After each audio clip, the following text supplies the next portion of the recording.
എല്ലാം കൂടെ എവിടെ വെക്കും? സാറേ സംഭാരെ സാറിന്റെ വീട്ടിലെ കല്യാണം. മനസ്സിലായില്ല? ഇല്ല, നീ മറ്റേ ബ്രോക്കർ. എന്റെ ഈശ്വരോ, ഈ നഷ്ടം വീണ്ടും വന്നു. അങ്ങനെ പറഞ്ഞിട്ട് പോവാതെ നല്ലൊരു എക്സ്ക്ലൂസീവ് ആയിട്ടുള്ള ഒരു ഓഫർ ആയിട്ട് ഞാൻ ഇപ്പോൾ വന്നത്. എടാ, നീ എല്ലാ വർഷവും ഇതേപോലെ ഓഫർ ആയിട്ട് വരുന്നതല്ലേ? എനിക്കാ നിന്റെ ഓഫറും ഭണ്ടാരും ഒന്നും വേണ്ട. I don't like your offers. Open house event നടക്കുന്നുണ്ടെന്ന്. Open house? അതെ. എടാ, നിന്റെ വീട്ടിലെ ആൾക്കാരില്ലേ, അവര് ഈ ഓപ്പൺ ഹൗസിലേക്ക് കയറ്റിയിട്ട് അവരോട് ഇത് ആഘോഷിക്കാൻ പറ.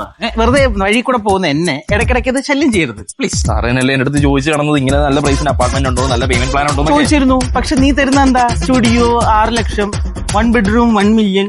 I can't. പോണെങ്കി പോക്കോ. 699,000 1 ബെഡ്റൂം അപ്പാർട്ട്മെന്റ് വന്നിട്ടുണ്ട്. 699,000 dirhamsന്. എത്ര? 1 ബെഡ്റൂം അപ്പാർട്ട്മെന്റ്. 1 ബെഡ്റൂമാ? അതെ. 699. ഓടാകല്ല. വേണമെന്നുള്ളവർക്ക് ഞാൻ കൊടുത്തോളാം.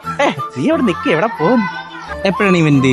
ഈ വരുന്ന 24 മുതൽ 26 വരെ 3 ദിവസം ഉണ്ടല്ലേ? 3 ദിവസമുണ്ട്. ഞാൻ 3 ദിവസം ഫ്രീ ആണ്.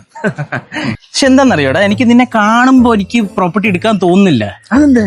നിന്റെ ഈ കൂളിംഗ് ഗ്ലാസ് കാണുമ്പോ എനിക്ക് നിന്നെ അഹങ്കാരിയായിട്ടാണ് ഫീൽ ചെയ്യുന്നത്. അതാണ് ഞാൻ ബേസിക്കലി ഇത് നിന്റെ അടുത്ത് മേടിക്കാത്തത്. സാറ് വരുമെങ്കിൽ കൂളിംഗ് ഗ്ലാസ് അല്ല, ഞാൻ എന്ത് വേണമെങ്കിലും ഒരു തരും.